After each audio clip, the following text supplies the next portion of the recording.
start, and I had my bowling bag and my everything sitting up on a stand. And I'm talking to everybody. We get all done, and I go to get my bowling bag off, and the ball falls out of it, bounces once, bounces and hits somebody in the head. No. Oh my God.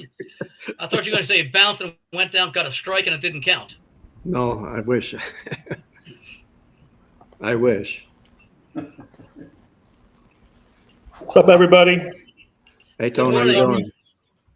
Good morning. Good morning. Good morning. Good afternoon. So you guys are available after the show for a few minutes? Sure. Yeah. Okay. Sure. Well, like 20 minutes or? Yeah, Mark, I had something to ask you anyway after the show. So we'll just not that long. Okay. Well, I had the Warriors last night, late 6.5. They had 20-point lead, and they blew it. I had the over in the game. I had the Grizzlies. Yeah. Well, you did good then. Jim, did you do it money line parlay with Orlando or something or you know, I talked about it and then I forgot to do it. Yeah.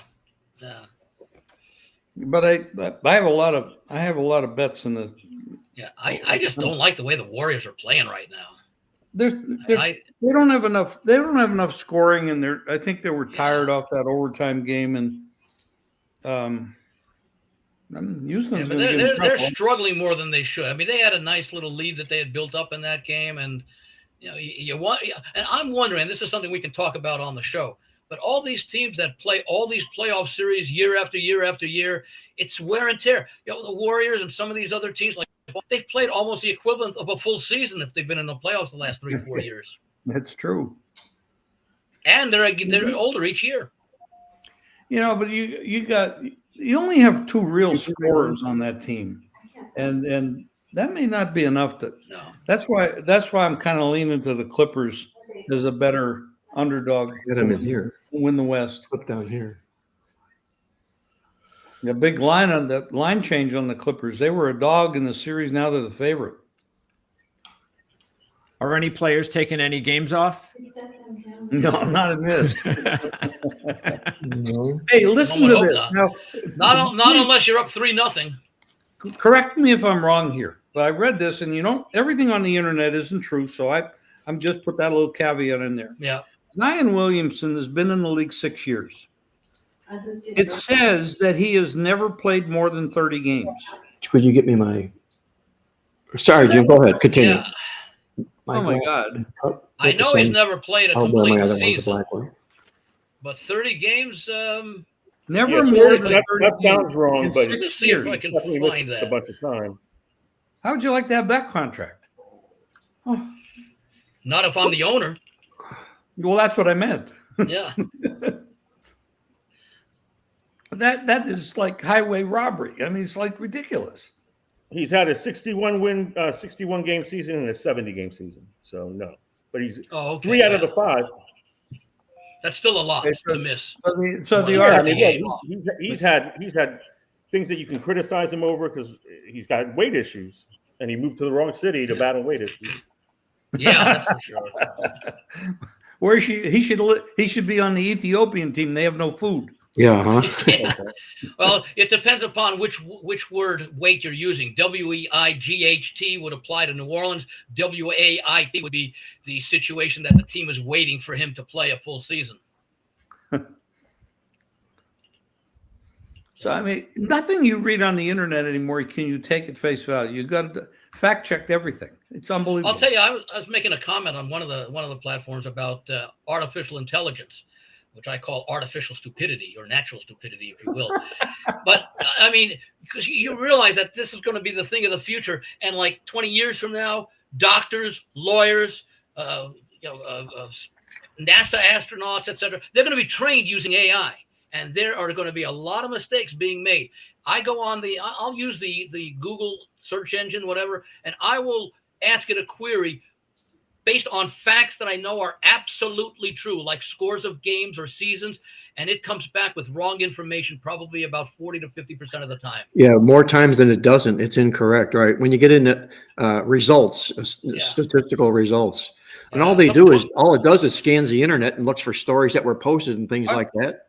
Are there Exactly, any, not knowing that are it's there true. any AI products that are better than others? I use I'm not sure. ChatGPT. I use Yeah, I use that. ChatGPT. I use Google. Jim, you have or, a what's you it have called? an X Gemini. account, right? X.com and Twitter address. Yes. Well, if you on your Twitter account, there's a new AI tool there called Grok, Grok, GROK. Okay. which is pretty neat. I mean, but again, like Andy says, if you're for total accuracy, no. But I'll do things like I'll write something and then I'll send it through ChatGPT and ask it to check the rephrasing, better verbiage and stuff like that, and it'll kind of like tweak it up a little bit. It's really nice for stuff like that.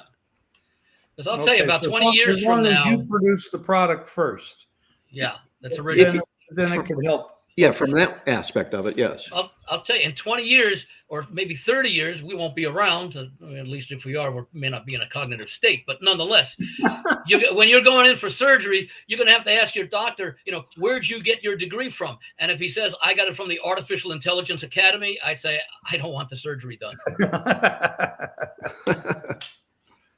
AI.com. Yeah. So,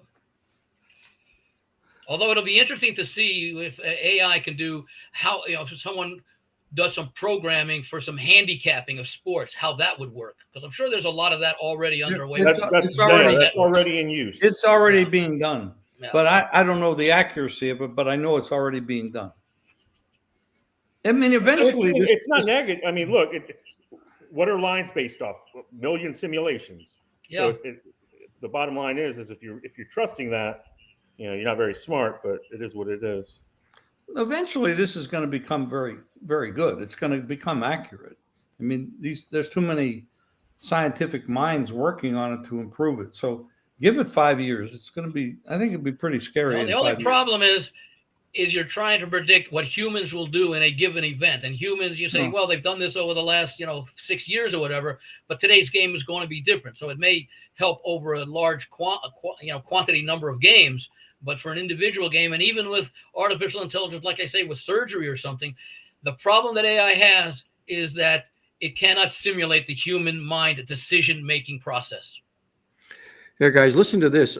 There's a new Chat GPT, like another version, whatever, 3.0, whatever it happens to be. And it asked me, would I want to see a sample of anything I would want to see? And I said, yes. And they said, what would you like to see? And I says, the Mark Lawrence bio. And and they sent it back in a catchy bio. Listen to this. This came back in like 15 seconds. It said, you're the stat-slaying, phrase-playing, scoreboard-slaying kind of legend, a gridiron guru with a sharp eye for trends, deep bench of historical knowledge, and a flair for spinning witty one-liners faster than a blitz on a 3rd and long. What did you put in for this? This is ChatGPT, okay? Yeah, but what did you put in as a search? Well, what it did is it came up and said to me that there's a new something coming up, and would you like to see, or would I like to join it, or would you like to see something? I said, yes, I'd like to see something. Tell us what you'd like to see. And I said, my bio, and make it catchy. Make it catchy. Okay. Make it catchy. Okay. So you said it genuinely sounds like you said, what would Ric Flair sound like if he was introducing him? I'm telling you. You can what track would the coaching. What would the Mark Lawrence hip hop medley be? That's hilarious.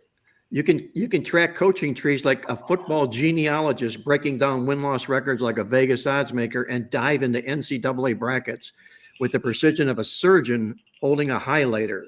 You've got a soft spot for underdogs, a keen nose for betting angles, and a playbook that includes everything from Bob Seger to Big Ten turf wars. Whether it's a stat line, a rhyme, or a reworded quote, you want it snappy, sharp, and smarter than the average fan. Basically, you're a sports historian, part wordsmith, and part Vegas whisperer, and I'm always ready for your next player call. That came back in 15 seconds. Wow. Is that incredible? That's amazing. I think the most incredible part is that it only took 15 seconds to sort through everything that's available out there and identify it and tweak it. I get the Seeger stuff, and because a lot of music references that I'll use and things like that. And but my God, like you said, Andy, 15 seconds to go find all that stuff, put it together, and reword it. It's amazing. It's jaw dropping. It's kind of scary how amazing that's going to develop into. It's going to be incredible. Yeah, when it works, it's great. The question is knowing in advance that it's going to work. It will. Well, the bad thing is for kids today getting an education, they rely on this as a crutch, and they don't learn anything. They just ask questions and get answers, and that's their reply to their homework. They learn facts, thesis. But not how to think. Exactly right. Mark, why would you want to learn when you can just guess? When you can just guess? Well, I should ask that question. Okay. I should ask it that question, Jim. Why would I want to learn if I can just Why don't you do that? I'd love to see its answer. I will put that in there, and I'll let you know what it said. Okay. Wow. Based on the historical information, who's going to win Super Bowl 60? Oh. Yeah, well, that would be a good question to put in there. The only problem is they won't have the 2025 season data to go through. They could go through historical data. I'm gonna gravitate over to a business idea. Okay. Why don't we ask it these questions every day and put it up on Proline TV?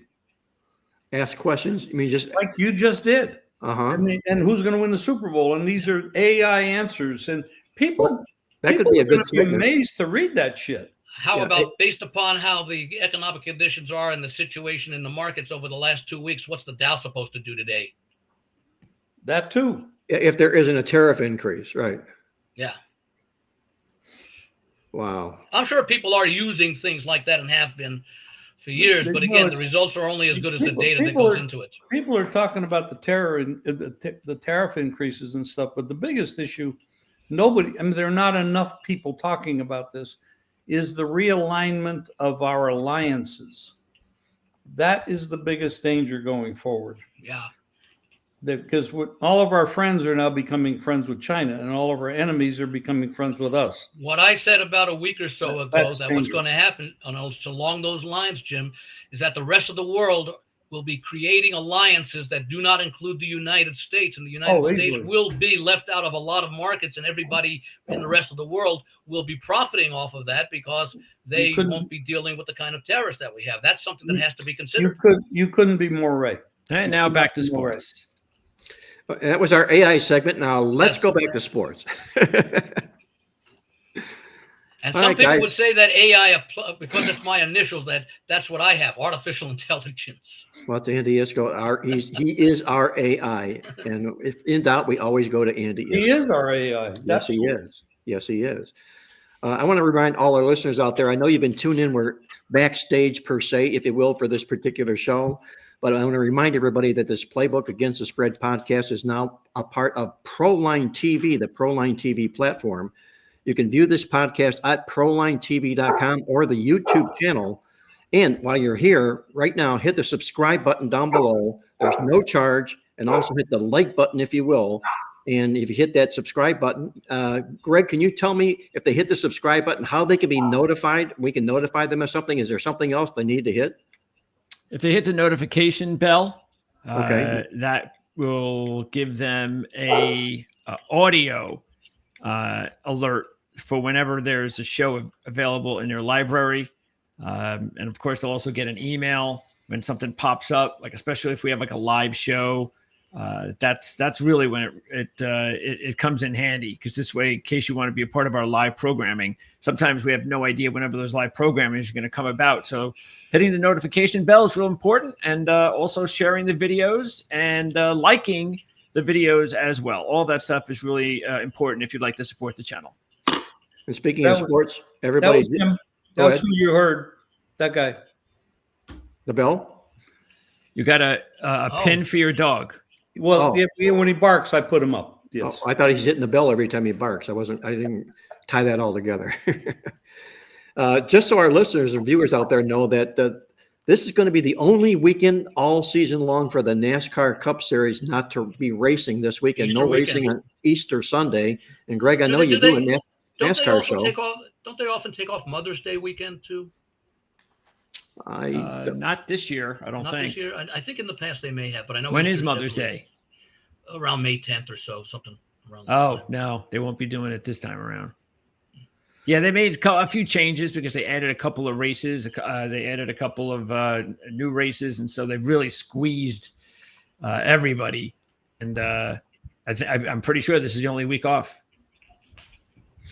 And I also want to remind everybody out there that you can start listening Mondays and Thursdays. If you like Major League Baseball, you're going to love our Major League Baseball Jam. And guys, are we still calling it Major League Baseball Jam?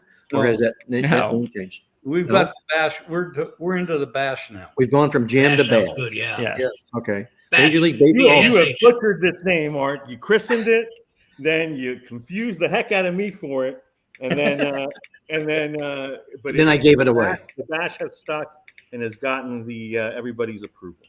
So it is Well, the we'll bash. use jam at a more apropos time then. Okay. Yeah, jam could be the basketball shows. I It like could be it. basketball. It's got to go to basketball. Yeah. Exactly. So we'll do that. We'll save it for jam, but right now it's the bash, Major League Baseball bash.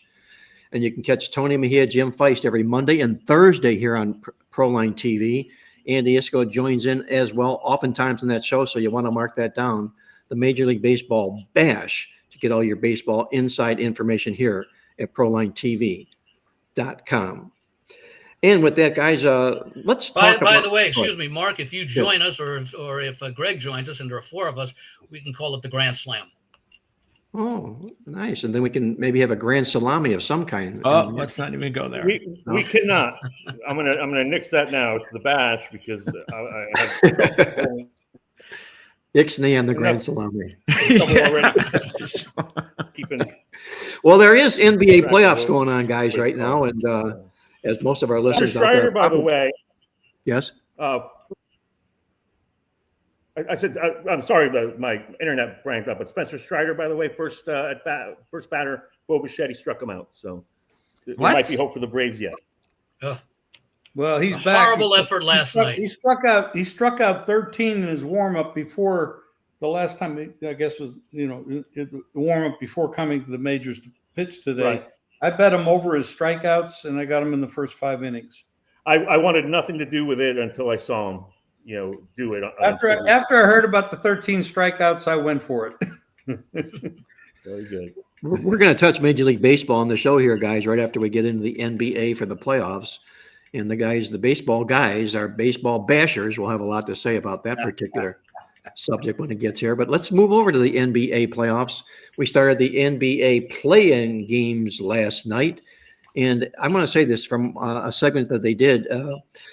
Jim and Tony and Andy, they noted about these play-in games that there's been a strong tendency to the under in these playoff games. And what they said is absolutely true. I ran that into the database, what they were talking about. And heading into this year in the 25 play-in games dating back to 2020, it had a total of 18 overs and 17 unders. Whoa. I'm sorry, 8 overs and 17 unders. That's a pretty strong number here. That's a 70% number to the unders when the total in the game was 223 or more. So you keep an eye on that. By the way, which makes sense on a couple of levels. Number one, you're talking about playoff basketball where scoring tends to be lower. And number two, you're also talking about mediocre teams that probably have more trouble scoring than the teams that didn't have to get into the play-ins, the top 6 seeds. So I think all of those factors would lead to expect lower scoring games. Not, obviously last night, for example, with the Golden State Memphis game, you figured it might be higher scoring, and indeed it was. But with these other matchups, I'll be interested to see what you guys think about the ones tonight, especially, both of them really, the Sacramento, Dallas, and the Miami, Chicago games. But again, we're talking about teams that were not good enough to make it into the regular field. Let me clean that up a little bit, guys. I mentioned about the history of the stories of the scores going under, and it is 8 overs, 17 unders coming in, and if the total is 223 or more, they are at 11 unders and 4 overs. So, as Andy mentions, you got some mediocre talent playing on the floor here. Maybe those teams likely lacking offensive capabilities. So, I'm going to say that these guys are right, and I would stay right on that particular under as far as these play-in games go. And also, surprisingly, coming up here for the 3rd straight year, Miami and Chicago have met in a win or go home play-in game. The Heat won the first 2 times, and they're going to be playing Wednesday as we're doing the show here. 3rd straight year in a row for Miami and Chicago in a play-in game. Any follow-up you guys have on these play-in games from what we've seen so far to date? Well, I had Warriors last night, and I did have Orlando, but I wasn't smart enough to do what I said I was going to do, which was a money line parlay, and I forgot to do it.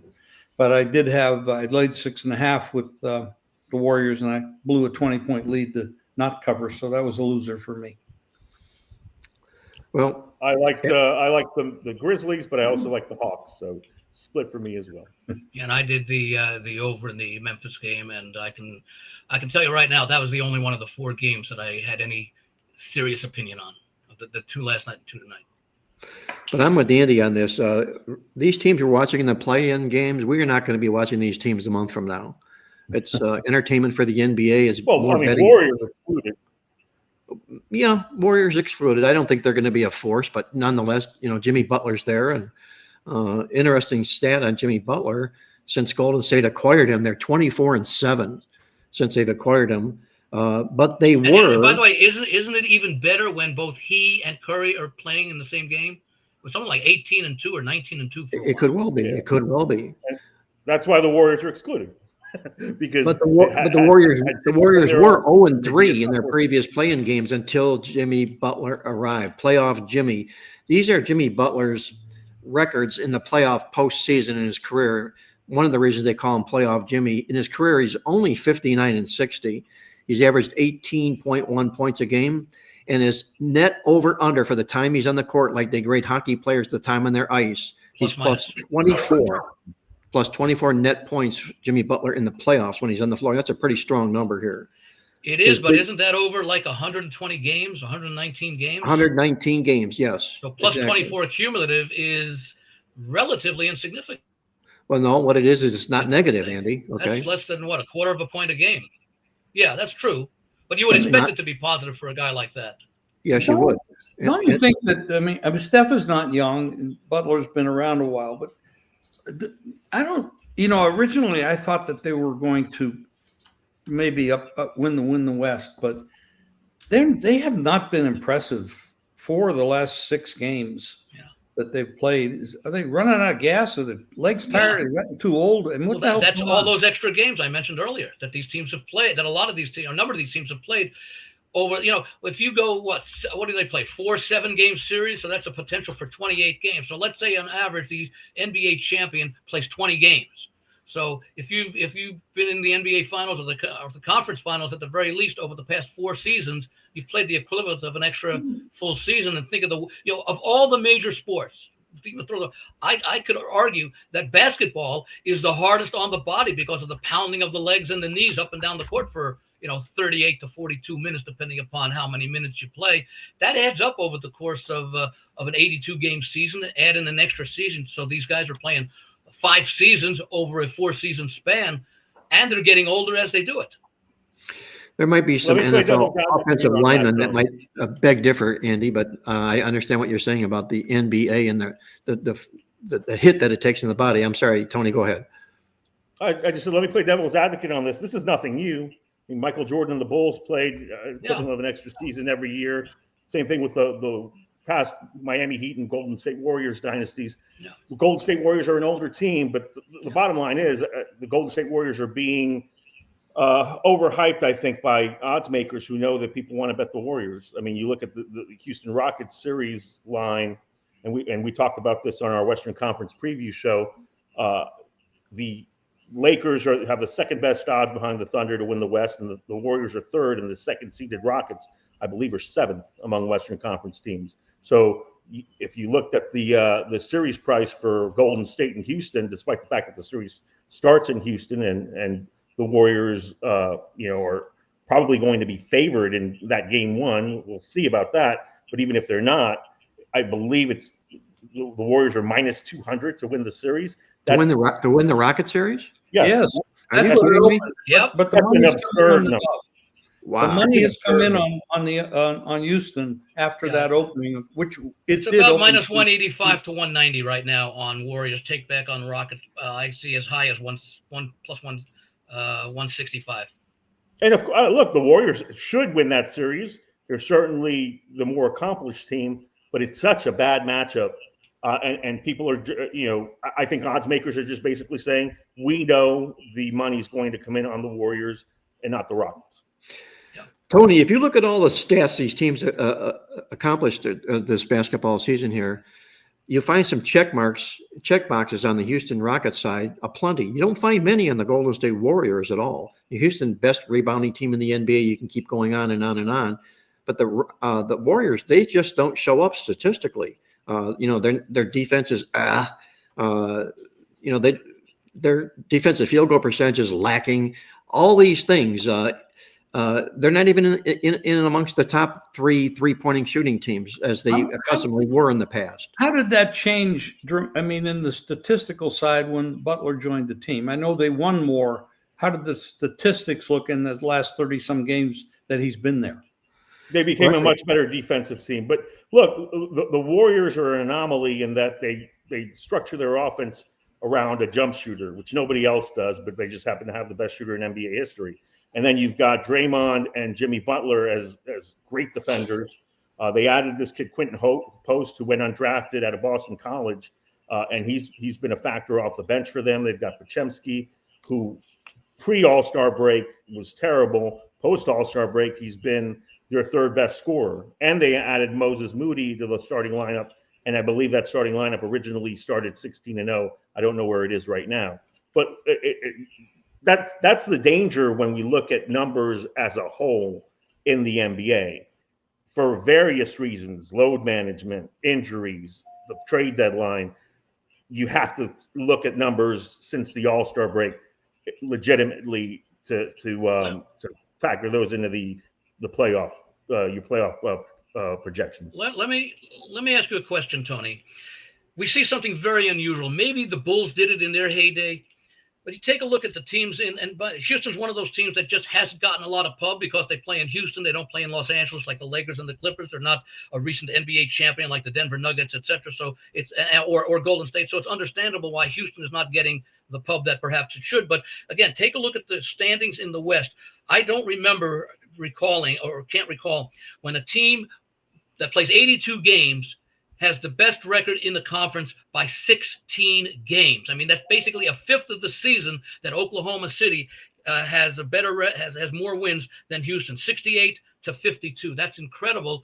What does that say? Or maybe someone's done the research. If, let's say, a team has a best record of, let's say, 10 games or more over the second place finisher in their conference. I would imagine the Bulls did that. I would imagine the Bulls did that and not many others. And the Bulls probably came closest.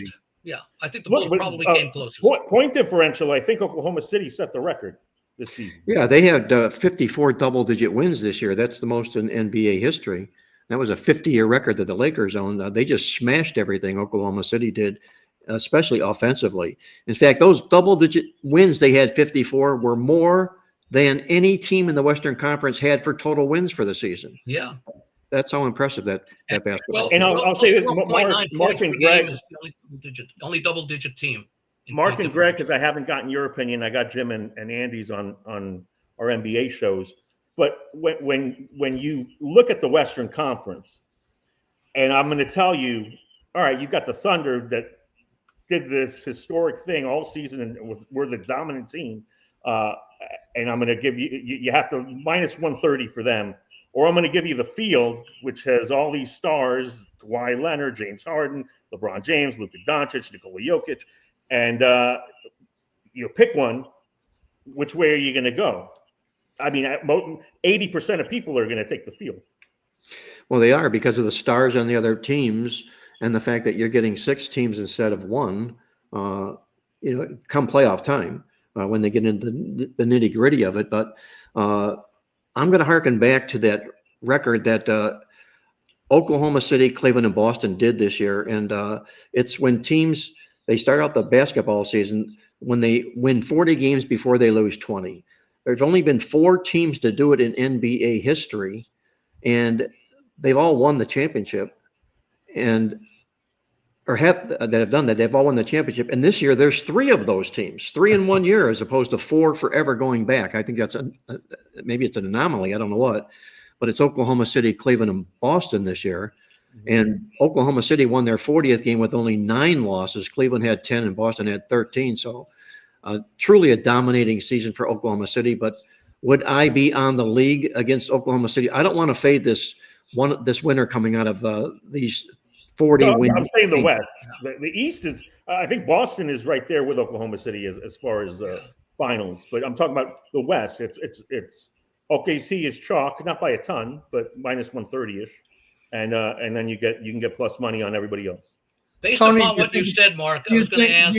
Tony, do you think that the Oklahoma City should be a bigger favorite based on those numbers? No, not necessarily. But my intrigue on that, because I have no opinion either way. I'm certainly not saying you're a moron if you're not respecting the Thunder. I just think that there's a certain poo-pooing going on about the Thunder, where Shai Gilgeous-Alexander is going to be your MVP, but a lot of people really, either haven't watched him for a sufficient amount of time, or he hasn't been at it long enough for him to be a household name. It's a very young team, and you don't think of any history with Oklahoma City outside of them collecting draft picks and losing a lot to get these draft picks, which are finally coming to fruition. I mean, the Kevin Durant, James Harden, Paul George team essentially was good for 2013 and then broke up. So there's no history with the Thunder. There's no history in that building, and everybody else would. And I mentioned this, I think, on the last show we did on Wednesday. Most of the NBA people, ex-players, want to see this Thunder team fail. They want to see the status quo where a Jokic, a LeBron, Paul George and Kawhi superstar-led team beats this collection of younger players that has really dominated the regular. I think you can make a case that there are more teams in the West capable of winning the conference title other than Oklahoma City than there are in the East who could win. That's not 3 teams, or right? Cleveland. Especially, I heard this morning, and Tony, you probably saw it also. Lillard is now out of the first round. It has been ruled out of the first round of the playoffs. It may or may not matter, although Indiana is certainly a formidable opponent. But I was going to ask, and maybe Jim would have a thought on this, or one of the other guys. Suppose you had the proposition: who will win the NBA title? The triumvirate of Boston, Cleveland, Oklahoma City versus the other playoff teams. I would think you would make the 3 teams the favorite, but by how much? For sure, the favorite, Andy. I mean, for a lot of those historical numbers I just shared with you, for the way they played here this season here, and those top 3 teams also, they just happen to lead the league in scoring margin and defensive field goal percentage. Those are 2 powerful stats that they bring to the floor. I would imagine that's at least minus 250. I agree, Mark and Tony. Those 3 about teams, 200, 250. Those 3 teams are chalk, and they deserve to be big chalk. Unquestionably. All right, guys, let me do this. Before we turn it over to the baseball side of things, I want to review with our listeners out there, just so that they know going in, before you do what you do, speaking statistically, I want to run by the top 7 key stats and who ranks where in the NBA going into the playoffs. Number 1 scoring offense, Cleveland Cavaliers. Of all the playoff teams that are in the playoffs, the worst scoring offense, the Orlando Magic. Number 1 team in shooting field goal percentage, the Denver Nuggets, probably because of Jokic, I'm sure. And the worst team shooting field goal percentage, the Orlando Magic. Largest scoring margin, we know it's Oklahoma City, 12.5 points a game. Worst scoring margin, Chicago Bulls. Best scoring defense, Orlando Magic. Worst scoring defense, the Chicago Bulls. Best defensive field goal percentage, Oklahoma City. The worst, Atlanta. The best 3-point team, the team that scores more 3 points in a game than any other team in the league, the Boston Celtics. The worst, the Orlando Magic. In total rebounds a game, the best team is the Houston Rockets. The worst team, the Indiana Pacers. So you can take that for what it's worth over your next cup of coffee. Let me ask a question mark on that. Who's the best defense against the 3-point shooting? I didn't include those in the final in this here, Jimmy, and I don't know if it's probably just me, but when it comes to, I can understand defensive field goal percentage. It's all about coaching, positioning, and cutting off lanes and doing all those sorts of things. But how do you scheme up 3-point defense? How do you scheme that up? Well, you got to play the 3-point line. Play outside the perimeter, right? Then you leave yourself open underneath the bucket. Boston depends on the three a lot, but Brown is a little bit banged up. He's not 100%. He might play, of course, but he might not be at 100% when he's out there. Orlando's pretty good, damn good at defending the three. Yes, but nobody really expects him to do much damage with Boston. So what do we see there? A 4-1 matchup where Boston wins 4 and Orlando maybe wins 1. I would probably bet against the maybe. The Celtics are minus 6,000 now.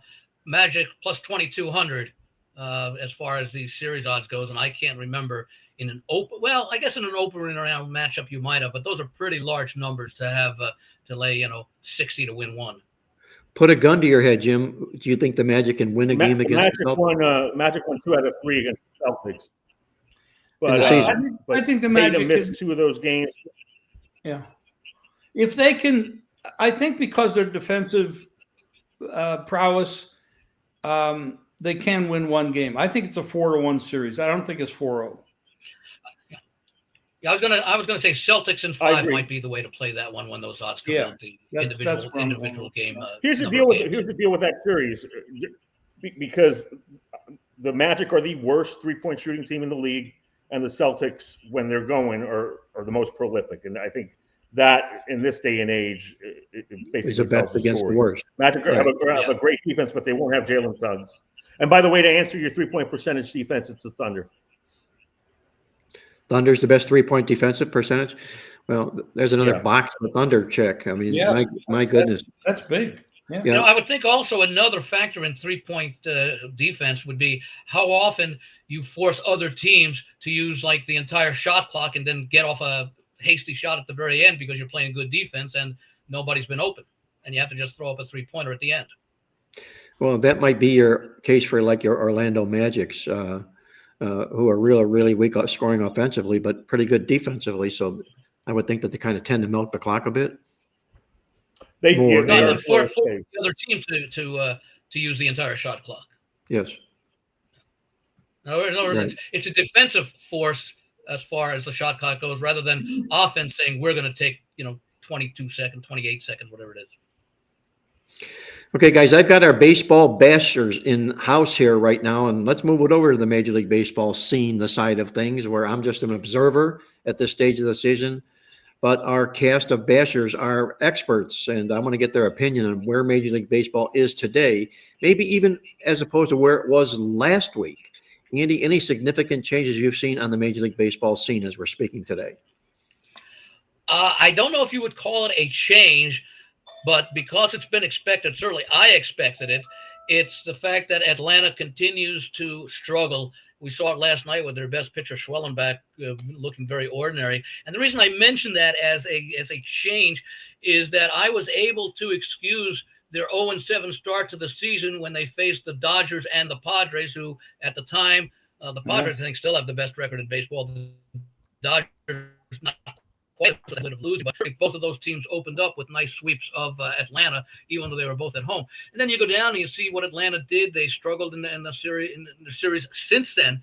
They did do decently against Philadelphia, but for the most part, this is a team that has not won back-to-back games all season, and we're already more than 10% of the way into the season. I think that's the surprise, that Atlanta is playing as poorly as they are. And on the other hand, I'd have to say the way the San Francisco Giants are playing in the early season. I know that we talked about it on our show on Monday, and the Giants were coming off taking the final 2 of a 3-game series in New York, going into Philadelphia. I thought Philadelphia was in a good position in the first game against that series, getting the Giants in what could be technically a letdown situation, coming off of just beating the defending American League champions and going up against Philadelphia, which, of course, was in the championship series, losing to the Dodgers last year. And they took the first game, and then even last night there was a little bit more of a, they were able to do some things against Luzardo, who had been one of the top 3 or 4 pitchers to start the season, especially with his strikeouts and everything. So I'd say the surprises would be the continued difficulties for Atlanta and the continued success on the positive side for the Giants. Absolutely. Yeah. Jim, how do you see things going Major League Baseball wise this year? Any surprises that you've seen thus far this season? I really think Andy just nailed it. He nailed it. And you can't. They're the 2 shockers. Now Strider pitching today. Of course, he's going up against Bassett, which is not easy. They're in the bottom of the second right now. 2 run on first and second, 2 outs. Strider's pitching.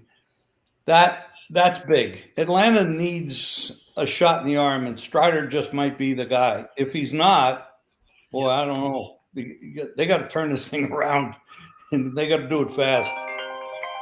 And the offense has been struggling, which is something that's surprising. I got to turn this damn thing off. There it goes. There we go. I thought someone was at the front door, Jim. I wasn't quite sure. No, the front door brings Zorro out. Zorro comes. Okay. He doesn't answer the phone, though. Cool. Tony, what's your assessment, Major League Baseball so far, what we've seen this year? I mean, not a lot of stunners yet. Again, I think the Giants are the surprise. Jung-Hoo Lee continues to hit.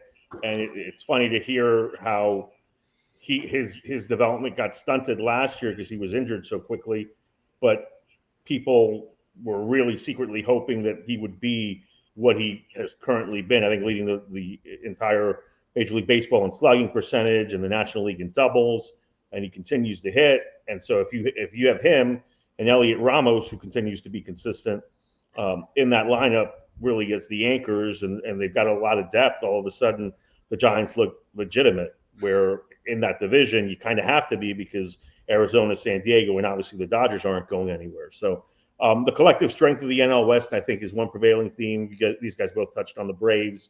You mentioned, Andy, that the Braves offense has struggled. I know they wanted more out of Dela Cruz and haven't gotten it. Acuna Jr. is another couple weeks away. So they got to tread water and hope to make a wild card. I think between the Mets and the Phillies, one of those teams is going to hit a stride during the summer that's going to make winning the NL East with the hole you've dug yourselves if you're Atlanta impossible. Well, once again, all our listeners out there, you want to check in Mondays and Thursdays for the Major League Baseball Bash with Jim Feist and Tony Mejia, Andy Isco coming in from the bullpen upon call when needed. It's a really, really good segment. Does that mean I can join the show like 2/3 of the way through? No. It could be one pitch, Andy. Who knows? I mean, I don't know for sure. It's up to Jim and Tony. No, but these guys are good for 6-7 innings. Okay, good. Do we find any complete games anymore? That's the question in Major League Baseball these days. I don't know. We've had more than I thought we'd have in mid-April. Have we had a complete game so far this year? Well, didn't Evaldi do that? Evaldi did it first, and then somebody else did it like 90 something. Did Bassett do one? I don't remember if he did. I'm not sure about Bassett, but I know somebody else did. No. I had used this theory when I get into baseball handicapping, and whenever they do that, it's a red flag to me. And I like to look at the pitcher the next game and fade him, if for no other reason, because I don't think he's got back-to-back superlative efforts in him. I could be totally wrong on that, but it's kind of one of my strategies. The problem with that strategy is it gets fewer and fewer and fewer plays each year because there are fewer and fewer complete games each year. Not only that, you have to factor in the fact that starters normally don't go very deep, and then you've got to rely on the bullpen. So if your guy gets hammered, let's say early, so maybe Mark, and again, I don't know if you'd want to look at it as a first 5-inning play against it, because the pitcher may be sharp for the first 5 innings following a complete game. He may well be. Exactly right. Yeah. I mean, I tell everybody, if you're betting starting pitchers, you almost have to bet the first 5 innings, because you're not going to see them in inning 6 or 7. So now you're going with the middle reliever and the closer, and now you got to figure out if those guys pitched yesterday and they're not available today, So it's a whole different handicapping method when you're betting on starting pitchers or even against them. See, I like. I was going to say I like totals for the first 5 innings because if you've got two really good starters going against each other, they're probably not going to see the lineup more than twice. 5 innings. Let's say that would be a minimum of 15 batters, so maybe they face 18 or 20, let's say. And on the other hand, if I see two weak pitchers going against each other, I like to look at the over for the first 5 innings because those pitchers may not get out of the fourth. Yep. On that note, my one of my favorite plays last night on Tuesday was Kevin Gossman against Schwellenbach, and the Braves and Blue Jays went into the bottom of the 5th even at 1, so you're looking good. And then the Blue Jays hit 2 home runs off Schwellenbach, and it was 6-1. So you're gonna lose that anyway. But at the bottom line is you are betting the starting pitchers to get through 5 with minimal damage, and that's much better than having your middle relievers come in and some guy not have it and all of a sudden gives up 3-4 runs. I'd rather do that with Schwellenbach in the 5th than somebody that is used once every 4 days in the 6th or 7th. Well, doesn't that go, Tony, to handicapping or grading the bullpens as well? Because if you're playing starting pitchers for the first 5, you want to know whether your bullpen's in good shape or they're more likely to implode. One of the strategies that I use with bullpens is that I grade them on a WHIP basis, walk to hits to innings pitch ratio, and I look at the bullpens collectively, and if they are 1.5 to 1 or less running in a running 5 games set, I would call that a good bullpen. If they're anything worse than that, it's a bad bullpen, and then you better be careful about using a starting pitcher for 5 innings, knowing you're going to be going into an imploding bullpen. Well, that's one of the cool things about the Spaceball show, and that's why we're going to dust you off and bring you in from the bullpen, whether you like it or not, is because in season, as we get into the middle and the beef of the season, that's exactly where money's made by us, understanding who has the fresher bullpen, where it should be a full game bet as opposed to a first 5 innings. Right now, everybody's fresh. You like who you like. It's early. But yeah, it's the dog days of summer where really, that's where expertise Tony, comes into play. You probably know a website that, and I can't recall which one it is, that does show on a daily basis bullpen usage, who's like unavailable because they pitched, let's say, Absolutely. 3 innings over the last 2 games or something like that. That becomes very important because you want to know who is available and who isn't available, especially if that team is facing one of the better teams in the league. Invaluable. And you know what? They did that in the KBO in Korea, and that was one of the ways that you could make money off people that you had no idea about when during the pandemic. It's like, oh, who's got the fresher bullpen between the Yomiuri Giants and this other team?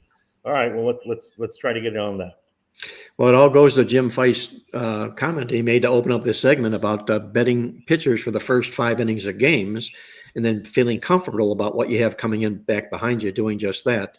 And we'll get more and more into that as the season goes on. And after I get out of my magazine, the Playbook Preview Guide magazine, I'm looking forward to joining the guys on the Major League Baseball bash and see if I can become a little bit of a basher myself. You never know. You never know. I know you love baseball, Mark. So does that mean the Preview magazine will be done by Memorial Day so you can join us quickly? Boy, Andy, you must be a psychic. I have to have the magazine into the printer the Monday after the Tuesday after Memorial Day. So there you go. Yeah, there you go. How many hours a day? I don't think people realize how much work you put into this stuff. How many hours a day do you have to work on that magazine to get it? Well, here's the thing, Jim. I'll start. I'll say too many hours, but that's not an answer, a definitive answer. The problem is that I have a host of other things that I need to address and take care of throughout the course of a day. It's handicapping a basketball card. It's making sure we've got everybody in tune doing what they're supposed to be doing, just running a business, that type of thing. So, but by the time I do check into the dungeon and get ready to roll up my sleeves and get ready to do that that football preview stuff, from the time I get in there to the time I get out of there, it can be anywhere from 10 to 16 hours a day. Mark, Weren't we supposed to retire like 20 years ago? Somebody said that, Jim. Where were you? You didn't remind me, Jim. I forgot to tell you. I'm sorry. That's all part of the memory shit, you know. You can't go to Pressmark until Nico Yamaliava's dad allows him to enroll at a university where he can play quarterback and get a couple $1 million. By the way, that's an additional issue that you have that a lot of Yes. these magazines have, as far as the transfer portal, especially with some of the old handicapping techniques in college football. Go based upon the number of starters who return, especially in those first 2 or 3 games in September, because that's a lot of that information, and there's no way you can control that. But a lot of that information isn't finalized until over the summer, sometimes with some of these players being able to switch as late as they can. Well, I think I hit a little bit. I think it was in today's coffee club, or it might be tomorrow's. But the sad state of affairs it is today with the NIL and the players sticking around for college basketball or college sports as opposed to going pro. And we saw nothing more of an epitome of that in the WNBA draft. My goodness, the girls they're better off staying in college and hauling down $1 million a year than going to the pros and signing for $75,000 a year. It depends on who you are, but sure. Sure. I'm just, taking on a blind, there's exceptions on both sides of the ladder here, but there's a lot of girls in college or in the women's basketball that did not go pro because they had better opportunities still remaining in college basketball. There is no salary cap. Yet there isn't. So donors can pay as much as they want. That I got to from, however many they want. There's something I got from a fellow that's been a coach in basketball, and he's might go back. It says, this is a question I asked him, how difficult it is for men's basketball D1 scholarships today. The transfer portal, this was as 3 days ago, portal 4,300 plus. Available JUCO players, 3,800 plus. Available NAIA transfers, 1,000 plus. Total available 9,100 plus transfers. Division I scholarship spots currently open, 2178 approximately. Additionally, there are thousands of high school players who are still available. The route for high school players in college to get to college has never been more difficult to navigate for young adults and their families. This is This is the price that's being paid for this. For these kids, men and women, they're not going to be able to get into college with scholarships because of all of this. I think it's going to be a feeder system, though, Jim. I think this is exactly you're not wrong here, but I didn't make that stuff up. Right. I think this is where the smaller schools and the smaller programs, they're going to be the ones that will be able to take the non-elite high school preps. The non-elite high school preps will always have a home. I mean, the elite high school preps, your McDonald's All-Americans will always have a home. It's the guys. They're going to be the major conference G League. And then the actual G League will be the smaller schools that develop these guys for 2 years, so Rick Pitino can come steal them to come to St. John's as juniors, because they've already said, your major conference coaches have already said, I cannot win in a conference like the SEC that goes 18 deep with true freshmen, with 18-year-olds. Can't do it. Well, there's a big law case going on right now, as we know, about what's going to happen with the NCAA and all of these NIL and transfer portal players and so forth. And rules are going to be laid out. And it definitely needs to be laid out. It's just a matter of what those rules will be and what the prices will be and so forth and whatnot. But there's something that I was reading is pretty big coming down here real soon about all this. So, we'll keep our ear out there and see exactly what happens. But something has to happen. There's no question about it. It's going to be interesting. Is this in Congress or is the NCAA doing it? It's Congress, basically Congress against the NCAA. Okay, and they're putting it up between both factions. And there's going to be a settlement drawn here somewhere. Right now, there's a district court judge, I think her name is Claudia Wilkin, who's hearing all of this stuff right now. And where it's going to go from here depends upon what her final saying is and where it's going to be pushed and moved toward. But something is going to happen here. And I think you're finding the NCAA is begging for this. obviously, you just can't continue to keep running business the way you're running business right now and letting continue to be unregulated per se as it is. But we'll see what happens here. I'm saying probably likely within the next week or two, we're going to hear something. Okay. What's going to be interesting is the fact also that within this entire NCAA and Congress or states is you have private universities involved and state-funded universities involved, and that's going to be, I think, a little tricky problem to work around as well, as far as being able to establish parameters and who's going to have governance over it. Because I think effectively what they need to do to make things fair is have some sort of salary cap in colleges. How that is done, I'm not sure. Well, if they're paying them salaries, there should have to be a salary cap. I would think so. It's, well, NIL basically is a salary. Right. It is, but it has to be recognized as such, to be able to enforce a law, because otherwise it's a player's right per se. But hopefully this ugliness is gonna eventually be in the rearview mirror here sooner than later. I'm really, really hoping. Guys, I'm going to squeeze a little bit of football in here if we can before we close the show out. I'm going to hand it over to Greg to do the around the horn questions and answers and so forth and whatnot. But the NFL draft is coming up here. And I want to remind our listeners out there that our Playbook NFL mock draft, we've been doing this thing now for 9 years, and we've met with tremendous success projecting the first round selections in the draft. And I'll have that available next Monday on the playbooksports.com website. You want to be sure to tune into that. And I will say this, that I use an awful lot of what I do put together from our lads. Greg works with our lads. He's a producer and he hosts the our lads podcasts and so forth and whatnot. So I'm looking forward to what Greg and they have to say. I do have their our lads draft guide, which is a must have. If you don't have it, guys, go online now, ourlads, OURLADS.com, and order up the draft guide for the 2025 season. You are not going to see anything that's more unbelievable as far as information goes on every player on every team that may or may not be drafted. But one thing that I walked away from, just we're talking about Travis Hunter, and he's a generational player.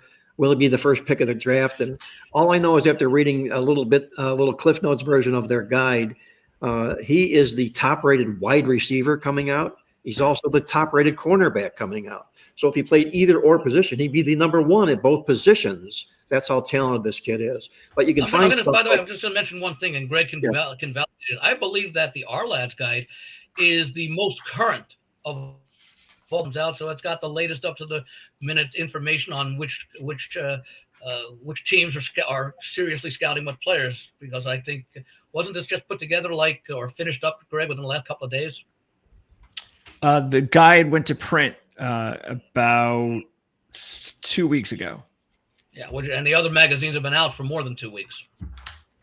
Well, this is the only magazine that comes out from our lads, besides the draft review guide. No, but I'm saying it's also the most current of the ones. Oh, absolutely, yes.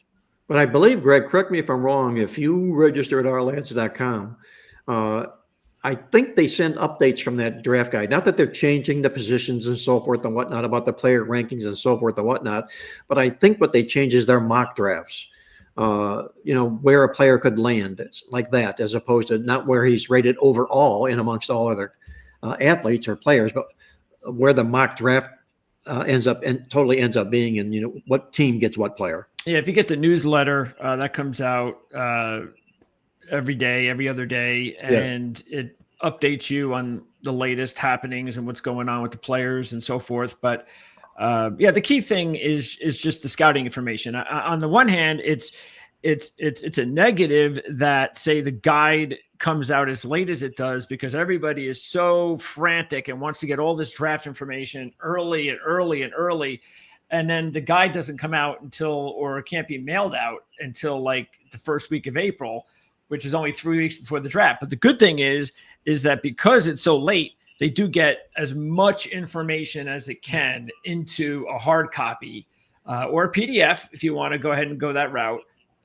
So it is, as Andy has mentioned, is the most current, latest information available on hard copy, and that's what makes it a valuable piece of hardware to have if you're going to be a draft nick like most of us are. Well, one thing we know for sure is that unlike last year, 6 quarterbacks went in the first round, tied the record. We're not going to even smell that this year in the first round. The question is, will there be 3 in the first round? And here's a question I want to run by everybody before we get off and hand this over to Greg. It's my assertion that I believe of all the quarterbacks that are being dissed the most and will ultimately end up proving all the naysayers wrong and the teams that overlook this quarterback and he'll come back and bite them in the rear. I happen to think it's Will Howard from Ohio State. You don't win national championships just by happenstance or because you were quarterbacking a team of elite athletes. You win national championships because you were a damn good quarterback. Tony, what's your position on Will Howard? Can he possibly sneak into the first round, or if not, will he be a second or third round choice? I think we'll see 6 quarterbacks taken within the first 2 rounds. I think we'll see 3 in the first round and the other 3 in the second round. I think Sanders will probably go second, but not necessarily. I know there are people that like Jackson Dart. It's funny because Jackson Dart's getting the same question that I think anybody on this show would ask him. What the hell happened against Florida in a must-win game when you get the ball and you basically threw the ball to Florida, 4 or 5 times? And were intercepted twice. One was called back. I mean, it was a total meltdown, and then everybody sees you crying on the sideline. But again, I mean, Lane Kiffin's your coach. He's gone to bat for him. Lane Kiffin is widely respected in the NFL. Everybody knows who his father is. Widely respected defensive coordinator for decades.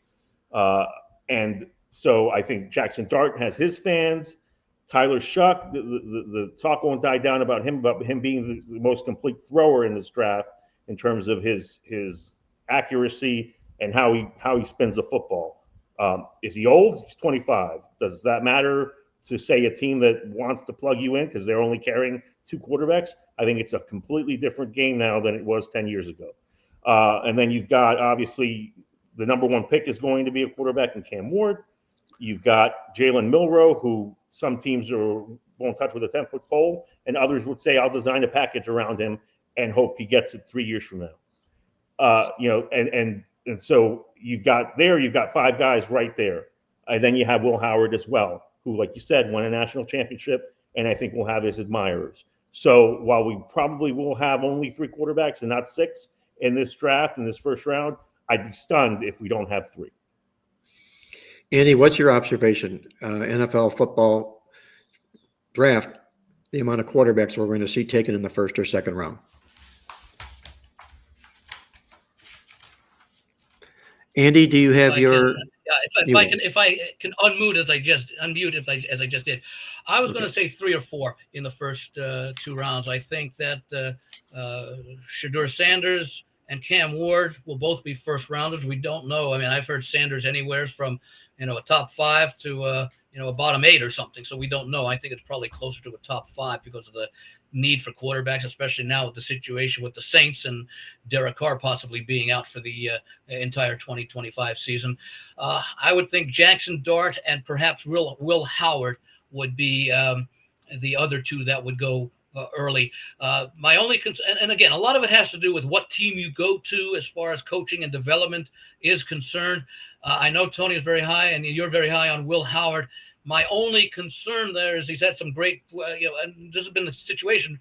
Ohio State does not have a great of supplying NFL great quarterbacks, because very often those great quarterbacks at Ohio State have been throwing to great receivers who have gone up to Hall of Fame careers. So we'll see if that holds true. Although I do like intrinsically what I see out of Howard, and I do like Jackson Dart, and that one game that against Florida, maybe that's just a one-off. Maybe there had a lot to do with the scheming that the coaches had planned for, that Florida had surprised them with. Most quarterbacks are going to have a bad game throughout their collegiate career. Maybe not as bad in such an important game, but still, I don't know that should necessarily affect his draft status. But again, I'm not a scout. I'm not one who I don't know why they rely so much on measurables, as like, for example, 40-yard dash speed. What does that really matter when you're talking about the ability to get open or the ability to catch a football that's thrown at you, not directly at your hands or something? I prefer to place a lot more emphasis, and again, I'm not a scout, but if I were looking to build a team, what does the guy actually do in games? Okay, what is he? I mean, you've had quarterbacks who look at Drew Brees goes on to a Hall of Fame career despite not being 6 feet tall. So if you used analytics and measurables, Drew Brees would have been, a very a mid-round draft choice based upon that. Look at Tom Brady, a mid-round draft choice, didn't have the greatest measurables. So I look for football players if I'm doing a draft. As far as the best available football player, that's always been something that's been talked about. Well, getting back to answering your question, I'll say 3 or 4 in the first 2 rounds. I'm going to ask this question of the Las Vegas legend himself, Jim Feist. And Jim, I got to ask you this. I'm from Cleveland. Your wife is from Cleveland. So we live and die with the Cleveland Browns, and we've died a lot, believe me. We've been resuscitated more than we should have been. The Browns have 4 picks in the top 100 in the NFL draft this football season. When do they select a quarterback? And who do you think they'll take with that number 2 pick? Will it be a quarterback? Or if not, who do you feel it might be? Well, I think they're going to take Hunter with their first pick. I agree. That one. They really don't have a quarterback answer at the moment. And I don't know this draft is going to bring that to them, but Ward will be gone probably number 1. So he won't be there. I would imagine they're going to look at Dart, Milroe. I don't know. Sanders is meeting with the Giants as we speak now. So I'm going to say probably Dart. Well, the Browns do have the first pick of the second round. So, in essence, you could say, they've got 2 first-round picks in a sense, if you want to force that issue. And I have to feel that the first pick in the second round will likely be that quarterback. That's my own personal feeling. I know they've done some off-season signings with Joe Flacco and Kenny Pickett, but I know, the audience knows they are not the answer. Well, what are they going to do with this Watson character that they've paid such enormous money to? Are they still going to keep him on the roster? Is he still possibly going to play? I mean, he's not going to play. I don't think there's a snowball's chance in hell he's going to play in Cleveland if he plays at all. 2 Achilles heels injuries and all the garbage that comes along with it, it doesn't make him a very desirable person. I don't even know if he's even close to what he thought he was as a quarterback, potentially physically gifted. I just don't. I know he's done in Cleveland. Now, whether or not some other team wants to take a chance and think that, okay, we're going to make him a superstar quarterback again. If they did, I think they'd be making a big mistake. It's been 4 years since he played any good football. I mean, yes. What I was really asking is he totally done in Cleveland was what I was looking. Well, I know the Cleveland Browns fans certainly hope so. Oh yeah, nobody likes him. Yeah, nobody. I mean, my wife will never admit to being a Browns fan. She won't. Never. No. She absolutely despises them because they throw away so many games. Oh wow. Well, that tells me Roz had a couple of bucks in the Browns when when they didn't deliver the goods. Well, she's a gambler. She used to play in the World Series of Poker too. Yes, so I know that. Yeah, she was better and she bet sports. Wow. Okay, Greg, I'm going to turn this over to you. I don't know if you want to comment any more on the NFL draft or you want to take things over and maybe the final questions for the guys and some questions we've had on the website at the Pro Football or Proline TV's website for their podcast here. But I'll leave it up to you, Greg. I'm handing the baton off to you. All right, sounds good. Let's. We got a bunch of things I wanted to go through from the Coffee Club email this week, and a couple of things. One, definitely involving football, and you talked a little bit about Iamaleava and his NIL deal. So this actually was from the Coffee Club Daily. Stormin Norman from Philly called out the fact that Iamaleava is moving on, but not by his own choice. The Tennessee Volunteers have decided to move on from star quarterback Nico Iamaleava amid NIL contract negotiations. Mark says, the best news I've heard today, a high-stakes standoff that had engulfed the program just days before the spring transfer portal window opens, according to CBS Sports. Iamaleava, who was ranked as the number 2 player nationally in the 23 recruiting class, was the face of one of the most prominent NIL commitments of the early name, image, and likeness era. Tennessee's affiliated collective reportedly struck a deal worth $8 million while recruiting Amavaleva out of USC. After inking the deal, ESPN reported Friday that Amavaleva's camp was seeking a new NIL package worth around $4 million annually, nearly double his original deal. With it, the internal mood inside Tennessee's program shifted quickly. Sources described the team as fed up, with his coaches frustrated by both the optics and the timing of the dispute. Just one day before the team's orange and white spring game. Good for you, UT. It's time someone takes the bull by the horns in the Wild West that has become college football today. And it's also kind of interesting. I was taking a look at some of the articles out there. Barstool put some of this out. And matter of fact, I'd like to be able to, let me see if I can get it here, because they have a few things that maybe I could share with you. One had to come from a tweet from CJ Murdoch. And he says here, Tulane put together an impressive offer, but too much back and forth between Nico's camp and the coaching staff. Tulane wanted to get a deal done quickly. The dad is LeVar Ball without the charm. That's a good one. Great comparison. Yes. Yeah. It's pretty bad. ESPN, I think he has zero market, said a general manager at a Power 4 school. It will be an interesting test of how smart and disciplined colleges are in looking at him. And so if you go on, the bottom line is all indications. I mean, you see here, absolutely zero interest. Another Power 4 general manager said. And you come on down here and let's see right here.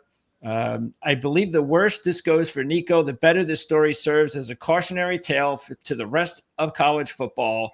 Get ready to learn Mac Shun, buddy.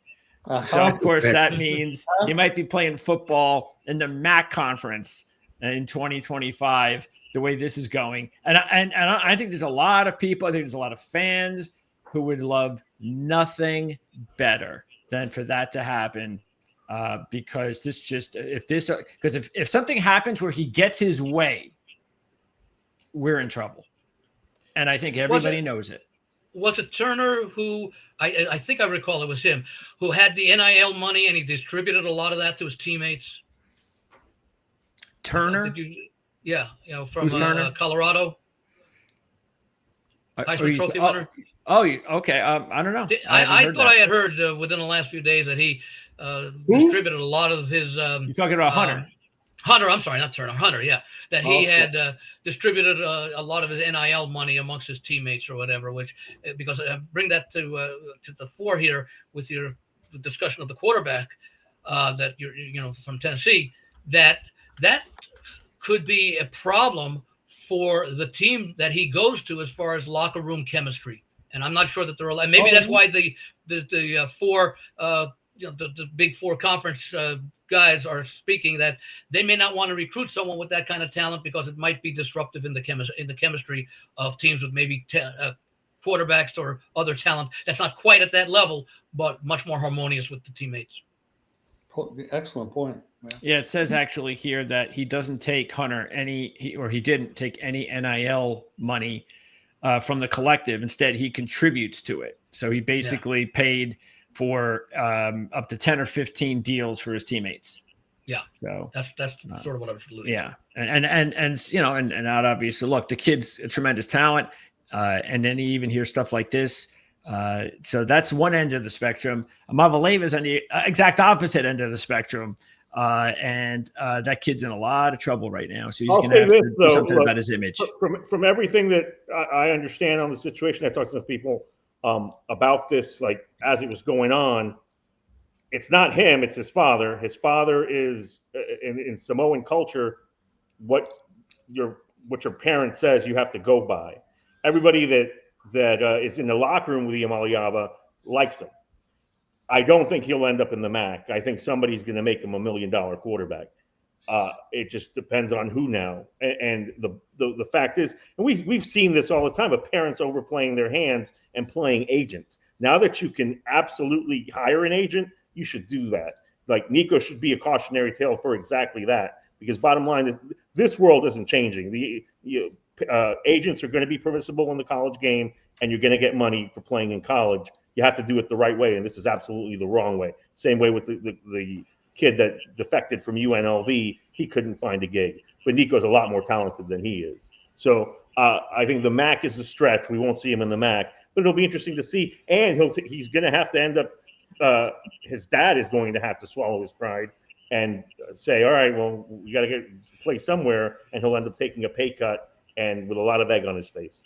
Same story, different sport. Tony, you mentioned Lamar Ball and the balls in the NBA. Same thing here in college football. Father getting in the way. And look, and LeVar Ball, he was outspoken and really was, took a lot of bullets for being the first guy that did this in the mainstream. But Lonzo, despite his all his physical ailments, ended up a first-round pick, and LaMelo went number 2 overall. So bottom line is he produced guys that became millionaires, and his son released that rap album, so now he's a millionaire too. Well, the difference though is the sports. So NBA, the you bottom can get line away is with that shit. Maliava should stand up to his dad. Oh, absolutely. Hey, but apparently he can't. That's what everybody's saying. Well, he can't do that, and he should. And obviously, like, it's easy for us to say you're a grown man now. Sure. You should. Again, I don't know that culture. That's what people are saying about the situation. That his dad is and it's good that you share that information, because that is obviously very important. I think the bottom line though, because again, you will get these. Yeah, and you will get these coaches who will understand that. I mean, if you know it, obviously they know it. But then they say, okay, well, maybe the kid's probably good. Let's see if we could do something here. And then, of course, the father comes in and ruins everything. And they go, I can't deal with this. Now, maybe there will be someone that will say, I can deal with it. Or like you said, probably after 15 or 20 knockdowns, like you said, the father will have to figure out, all right, this isn't working. I don't want my son playing in the MAC. Let's just take this and I'll keep my mouth shut and let's just get whatever we can get. I see that happening. I can. What I don't see happening, unless he does at least either pushes himself away from his dad in some shape or form, if he's that talented, first of all, we all know if he's a Heisman Trophy guy, he'll go in the first round and they'll deal with it. But if he's one of these fringe guys, this is the way the sport is, and he becomes a problem, instead of him being a potential 2nd or 3rd round draft pick, he'll move all the way down to the 5th or the 6th or the 7th round pick because they just don't want to deal with him. And so, I think once he gets into camp, though, that's all he has to do is change the hearts and minds when he's there and he's playing under a much less kind of contract that he could have if he just would have been able to get through this without his father interfering. But let's hope the dad learns a lesson. Because and if he drops to a 5th or 6th, if he drops to a 5th or say he doesn't need the money of a first-round draft choice because he's already made it in college. Well, that's the thing. Right now his talent, he came in, as I said, with a big recruiting deal out of high school, and this is going to be a great player. And I still believe that there was some talent there, sort of like what we see with Richardson. He's got like Anthony Richardson type of talent, where he's erratic with the arm, but he's just a freak athlete. And you felt, all right, over time, give him another year or two, and maybe he'll be a first-round draft pick. But this kind of stuff can really just screw around with that momentum, and it could really impact him. But in the same respect, maybe that's why he's looking for money now. Maybe maybe his father. I don't know. Maybe they're realizing, let's try to get as much money as we can now because we have no idea what's going to happen at the next level. So he was my sleeper Heisman candidate last year. We talked about that. Yeah. And look, he's not the first. There's Jaden Rashada, who was the bidding war winner for Miami, then ended up at Georgia, and now I believe he's gonna start for Western Kentucky if he can win that job.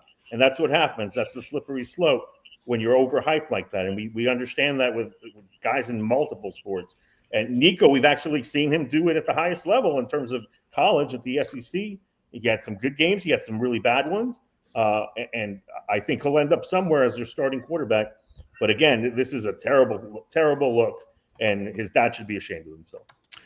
There was, speaking of Will Howard, also going back to the coffee club this week, Mark, there was you had a little bit of take here regarding Will Howard, and also John Gruden had an opportunity to take a look at him.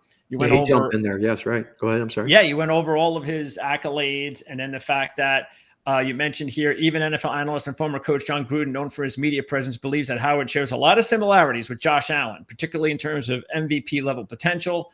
How in the hell are you not being considered a number one quarterback in the draft? You're like a young Josh Allen. Yeah, I mean, ever since the national championship game, I completely fell in love with Howard. I never really bought into Howard early on in his career. When Skylar Thompson was there, I was always like, every time Howard would come in, the offense would go backwards. And I'd be like, come on, why do you keep playing this guy? This guy's no good. I like the other guy. And he came in largely because of injuries. This Thompson. That's what he came in for. That's right. And then Howard gets his chance. And then I started to realize, okay, the kid's got a little something. And then he had that huge final year at Kansas State, winning, as you mentioned in the article, he won the championship game of the Big 12 Big 12 against undefeated TCU at the time, goes to Ohio State. And once again, I mean, I wasn't like overly excited about him because, hey, I'm a Michigan fan. I saw what happened in the Michigan game. He didn't look all that great. And then all of a sudden he goes into the playoffs and has that game in the championship game. And boy, did he make some incredible throws in that game that I just thought were as good as you can see in a big spotlight type of atmosphere. And again, as Gruden says, a big kid, he can move the pocket. I don't know if he could be an instant kind of guy, one of those guys, but I honestly believe, maybe even like Gruden, maybe even like you, Mark, I honestly believe that when it's all said and done in the next few years, he's going to be the best quarterback of this crop. Well, I think he's going to be the best quarterback in this draft. Also, I agree with you, Greg. And, will he be a Josh Allen? Will he be a Ben Roethlisberger? Yeah, I don't know about that. It depends upon his arm strength and really how he can read defenses and all that good stuff moving forward. But he certainly does check a lot of boxes. Mark, maybe he'd be a good fit with the Browns. He very well could be. Jim, I'm not at all surprised about that. That first pick in the second round, Will Howard, Cleveland Browns. There you go. That would be nice. I think Browns fans would like that. Also, you talked. There was. By the way, let me ask you guys a question. Since we were talking about quarterbacks and the draft, and Shedeur Sanders and spending all that time with the Giants. Well, with Russell Wilson and Jameis Winston on the roster for the Giants, would Sanders be comfortable going and basically being a third-string quarterback as opposed to having a chance to start at one of the other teams that has been mentioned with? What's the thought on that? First of all, I don't think the Giants are going to take him. And I know you mentioned that. Fact is, all of these teams, if they do their due diligence and are not idiots, you have to meet with these kids. Yep. You have to. So just because they meet with these kids, it doesn't mean anything. Nothing. So, if anything, what would the situation be for the Giants taking Sanders when they've got two veteran quarterbacks ahead of them? Andy, to answer your question, they'd be asking Shedeur this very question, and if he gives you the wrong answer, you can't take him. Hey, Shedeur, I can't see him giving him the right answer. Are you? Well, who knows? But are you willing to sit behind two accomplished guys in Russell Wilson and Jameis Winston and just soak it in for a year? Yes, I am. Okay, you're on the table still. What are the contracts for Wilson and what are they 1-year contracts with the Giants? Because that might be a little bit different. I believe so. They're not big contracts. I still think Sanders has the expectation of being a starting quarterback this year. Thankfully, Tony, I'm glad the question I thought you were going to say they were going to ask me is, was your mother ever a prostitute? Oh no. Yeah. No. That was a question that they asked in the Wonderlic test back when. No, really? Well, yeah. Oh my God. Yeah, and I will say this: I do think that there is a chance that he could slide a little bit further than most people think, and that is a lot of it has to do. Again, his dad is just it's a big figure. I think the thing that he's got going for now, though, is the fact that he really is a good kid. There's a lot to like about him. But as long as those meetings go out well, not with the Giants, but whoever they talk to and they feel pretty good, and he'll make a good impression in a meeting. But the fact is he can't be thrown. If he goes out there and plays as a rookie, he'll look exactly like Caleb Williams did. He'll look like a disaster. He needs to sit. Are you guys reading the same things out in your papers about the Boise State running back being a lock for the Raiders? I don't know about a lock, but that seems to be the consensus opinion of if he's available, and who knows, I mean, Saquon Barkley should get Saquon Barkley should get like a 10% bonus of every running back drafted in the first round. He's changed the what game he's done again for the position. He gets certainly looks the Never role. mind that he played behind one of the best offensive lines of all time, but That helps. he has changed the game again. There was also a little bit of news in the NFL that we saw from the Coffee Club email regarding the NFL playoff system or the seeding. And in the Coffee Club this past week, there's still a chance for the playoff format could undergo a significant change for this season. A big reason that might happen is that Roger Goodell wants it to happen. Last week, the NFL commissioner said the postseason format needed to be evaluated. As things stand, it's starting to look like there are 3 legitimate options. Let's take a look at all 3 per CBS Sports. Number 1, approve the Lions proposal. Under the Lions proposal, the 7 teams in each conference would still consist of 4 division champions and 3 wildcard teams. However, the big change is that the teams would be seeded by who has the best record. Under this proposal, a wildcard team could be seeded ahead of a division winner if the wildcard team has a better record. They've had this proposal in place. It was to say, if it was in place last year, as an example, the Chargers, who would have been the 4th seed in the AFC, would have hosted 5th seeded Houston instead of the opposite. And then I don't think that one will happen, but I think one of the next 2 I do think will definitely happen. Yeah, and I agree with Andy. I don't think that's going to happen. We'll get into a little bit of why. But the other ones that were in here, option number 2, when you can't get every team to agree on a rule change, that's when you start to compromise. And this would be the compromise. Under this rule, the playoff format would be similar to what it is now, with one big exception. Division winners would still get to host a playoff game unless they finished with a losing record. Had this rule been in place last season, it wouldn't have been used. The last time it was used was in 2022. The Bucs were 8-9, and they hosted the 12-5 Cowboys. That's one I don't think that one will be approved. I think the next one will. Was Houston the team with the losing record that hosted? They're not a losing record. No, that was they had a weaker record than I think Cleveland did. They were division winner, so they got to host the game. Something along those lines. And the Chargers had a better record. Now the third, and by the way, I do think that could be implemented, because that to me is kind of easy, because again, it doesn't happen very often. And when it does happen, absolutely. Why should an 8-9 team get to host a team with a 13, a record of maybe 5 or 6 better than the other team? So I actually think that second one could get adopted. Option number 3, Steelers coach Mike Tomlin wants to see the NFL keep things the way they are. I'm a division purist. Thomas said at last week's annual league meeting, I love the rivalries that are in division play. I love the structure of our scheduling that highlights it. I think the division winners should get a home playoff game. And option number 3 is keep the current playoff format. The playoff debate heated up last week, and one reason is that many teams and coaches love it. So it's either that's not the one I thought you were going to mention. I thought you were going to mention that. Well, yeah, I was going to say that the one that they should have been considered, which makes sense, is you reseed after the first round, after each round of the playoffs, so that the best remaining seed plays the worst remaining team. Then you don't. The reason they're not going to do that, in my mind, is because, first of all, a couple things. One is they want to know in advance for scheduling reasons, exactly, with the networks and everything. That's very important. You also have people like whatchamacallits, what are the boxes, the brackets, people like brackets. And you have the brackets. It's very simple. You see exactly what's going to happen. In advance, I'm going to go here if this happens, and I'm going to go there if that happens. So I think the thing is that if you think about it, and I don't know what you guys feel, but I mean, if you're in a situation where you're only, let's say they just talked about Houston not getting a home game if they're 1 game behind the Chargers. I don't think that should be the case. I think Houston deserves the home game in that situation, because now you're getting it you should be getting into particulars like, well, how do you know that the Chargers schedule wasn't easier than Houston's? What if the Chargers had a really easy schedule? Does that make them better because they were a 1 game better team and in the win-loss standings than Houston? So that's why I like that second option, where if it's like, a team that's under 500, then that they probably didn't even deserve to be there. Then yes, they should be on the road, no doubt about it.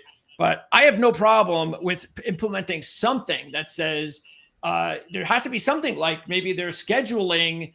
The team has to have like a better, tougher schedule or something like that. The reason I thought that the one that I said about the reseeding would make sense is you said Roger Goodell would like Roger Goodell, I would think, would want to see is the most attractive matchup in the conference championships and the Super Bowl. And the way you do that is that you give the teams with the better records the best advantage, so that if a 6 upsets a 3, you don't you reseed it so that the 2, instead of playing the 6, would play the 2 would play maybe a 7 seed or whatever it is remaining. In other words, you make it easier for the best teams with the regular season records to advance the furthest by having them playing the weaker teams in the remaining schedule.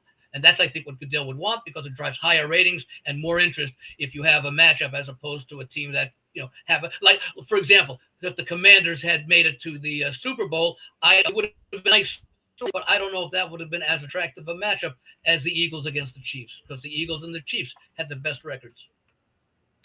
Honestly, I think that whatever Roger Goodell wants is meaningless because he's a puppet, and it all comes down to what the owners want. The owners can the owners, one of the things the owners want to have as many home games as possible, which is why that I think that was the reason why some of the more radical decisions were not even presented, because they go into the season when they see the schedule. Okay, let's see what we can do to win the division and gain an extra home game. That's why a lot of the owners didn't object. What's that, Tony? I really don't. Hey, Jim, would you object, Jim, to being a $40 million a year puppet as Roger Goodell is? I'll take it for half the money. Okay. Yeah. I will say this about all that reseeding and stuff. And I think Greg touched on it. Network situations with the crew, and then the availability of the stadiums. If you have a team that likely won't have a home game, and all of a sudden will have a home game, they might have booked in some concerts or other things. You're dealing with too many variables to have reseeding. I don't see that ever happening. I agree. I'm going to surprise you guys as we close out with the last Coffee Club Daily, and this has to do with yours and my favorite, the WNBA draft. So, Robert, I'm shocked that those words came out of your mouth. So, Robert from Boise wants to know, everything I'm reading says that Paige Bueckers. Okay, this is my point. The number one overall pick. That's on you if you don't know who Paige Bueckers is. No. This is my point. The number one overall pick in Tuesday's WNBA draft is the real deal. Is she better than Caitlin Clark? No. And you know why I know? Because I don't know her freaking name. I knew Caitlin Clark's name. That's shame on you. No. All right, so no, it's not on me. Yeah, it is. The whole reason Caitlin Clark got such a big deal is because people who don't watch the WNBA. Paige Bueckers blew out her knee. Paige Bueckers was the National Player of the Year before Caitlin Clark. Period. Paige Bueckers was the National Player of the Year before Caitlin Clark. Doesn't matter. Then she blew out her knee. So what? Caitlin Clark. What do you mean? So what? So who is the best player in college basketball in 2022? Nobody knows. What does that mean? Well, who was it in college basketball? Aaliyah Boston was the best player in college basketball in 2022. What's that? Aaliyah Boston was the best player in college basketball. So what does that have to do with anything? Who is she? She was the number one pick. Who is she? I think we should ban Caitlin Clark's teammate on the Indiana Fever. Yeah, again, who is she? Jim, are you saying we should not let Greg talk about the WNBA? I am definitely saying that. Yes, I am definitely saying that. He is biased against the WNBA. I don't know why, but he doesn't like it. The answer to the question is Paige Bueckers better than Caitlin Clark? We'll see. Is it because Caitlin Clark is selling out? Look, Caitlin Clark isn't even the best player in the WNBA right now by a lot. So is she I would hope not. Is she the most popular player? Absolutely. And she should be, and she'll continue to be. But Paige Bueckers can't give her a run for her money. And Paige Bueckers in college originally, before blowing out her knee and then giving Caitlin Clark the stage, was considered a much better prospect than Caitlin Clark by a lot. Caitlin is a great player. And it looks like they're going to have a great team. and be right in contention for the Yeah, whole. they've upgraded that team significantly. Yes, they have, and they've changed their coach. They've got a lot of new things going on there. They got the second person on the team that was a good star. I can't think of the Mitchell, maybe I can't remember the name. They signed her. They brought in other players. The league is growing. It's getting more popular. Caitlin is great. She's not the best player in the league. There's a lot of great players in that damn league. And Paige is going to hope she stays healthy. She's a tremendous player. Tremendous. And she has star power. Yes. She's attractive. She's well-spoken. She will do extremely well. And yeah, absolutely. It's going to be the thing I like about the WNBA, and I know we're talking about basketball and you don't like to talk about, but they don't have the load management crap that you have in the NBA, which really bothers me. I like to know that these are the players that are coming to play, and they're willing to play all the games, like the Larry Birds, like the Magic Johnsons, like all those people that, today the NBA, they play too many games, they get tired, they have to rest. And then we talked about it, if they're in the playoffs at the end of the season and you do that for a couple of years, like playing a whole nother season. So the season's too long. That's the problem with it. The WNBA is a completely different brand of ball than the NBA and then men's college basketball. Absolutely. It just is. But if you want to watch people scrap and fight and really, and there's talent out there, it's a good watch. There's no question about it. The quality of women's basketball has improved tremendously. The problem we had, say 25, 30 years ago when it was a much less popular or well-known sport, is that it was a very choppy play. It wasn't smooth. Today, it's about as smooth as much of the NBA is, where the motions are fluid as opposed to choppy, which was the case back, say, in the 80s. And we are not saying that the WNBA players are equal to the NBA. That's never going to happen. Never. It's a different product. It's a different product, a different league. It's you just can't compare them. But it's a great product in its own right. Yeah. I want to remind everybody that next week we're going to have John Hardoon on the program. He is our resident thoroughbred handicapper. We have the Kentucky Derby in 2 weeks. So it should be, a really fun time to preview the Derby in a couple of weeks here on Proline TV, along with John. John's going to be headed, I believe. I think he's headed to Vegas. I think he's headed actually to where you guys are. He's taking a trip out there on Wednesday of the Derby week. So we're going to hope to actually preview the Derby on that Tuesday, get that show in as early as possible. But John will be our guest on this show next Wednesday to lead off the show. So if you guys have any questions regarding the Derby, you'll be able to ask John. I was just going to ask you, Greg, as far as the timing of that show might you not want to wait until the poll position, the post positions are drawn, because that has a lot. And if the show presents, if the show is knowing those positions and knowing what each show must do, that might be a bit more valuable. I'd like to might mean an extra day of delay. On Proline TV, we've had some great golf shows. Brady's done a fantastic job. Greg's done a fantastic, and the interviews with Jan Stevenson are awesome. And the Masters was compelling sports. I'm talking about exciting. If you're not a golf fan, that was an amazing. No matter if you're a golf fan or not, that was an amazing event. I didn't know Rory McIlroy was so popular in America. Well, he is. Yeah, that's true. That's serious. America likes an underdog. Weeping, I had a ticket on Justin Rose. Unfortunately, the playoff allowed me to hedge in that playoff on Rory. A lot of that reason he's popular here, Tony, is he was anti-LIV, anti-live, and that split with the PGA. Okay. Yeah. I mean, look, if you would have had an opportunity to win the Masters and win the Grand Slam a year after he had won his third Grand Slam, he never would have received this much hype. It was all of the long years having for him to wait. And America loves those types of stories. Yeah. Those people. I have one question. How does this guy not win every week? The talent this kid has is just amazing. What he does. I mean, because there's a guy named Scotty Scheffler, Jim, around a tree, down 5 feet. He hit 3 of the greatest iron shots of all time. Unbelievable. Well, Saturday didn't and you Sunday. see all the stupid shots he made too? I think that's Yes. part of it. I was So gonna that's ask the you, whole Greg, thing. It's golf. with the live golf, and I'm wondering if it had something to do with DeChambeau and some of the others, and that is they're not accustomed to playing 4 rounds of golf anymore. They're accustomed to playing 3 rounds of golf, and the money is guaranteed. And I wonder not how competitive that the PGA That's a great point, Andy, because performance this Excellent week. point, I Andy. wonder it if wasn't that just might have 4 had rounds of golf. a It was bit 4 more pressurized fatigue rounds of setting in golf. because they're Right. not used to playing 4. Yeah. Right. Well, I would have probably looked at that, but Patrick Reed had a really good day, and Reed's also in the Live Tour. By the he way, had a people low who said he round. was almost in the playoff, that wasn't true. Remember, he held that eagle shot from the fairway. And by the way, Yeah, Hey, guys, there I are got to many throw this in shot- there.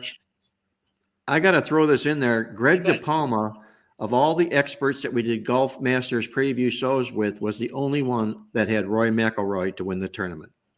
That's true. How nice is that? Yeah, That was a great especially quote, after right? the Florida win. You're on a run. You know what's interesting is that I Was that your I- parlay? Was that yes, the parlay you had? that was the Met one I Florida mentioned. and McIlroy? Yes, that was By the the one I way, mentioned. who did Jan Stevenson pick? DeChambeau. Okay.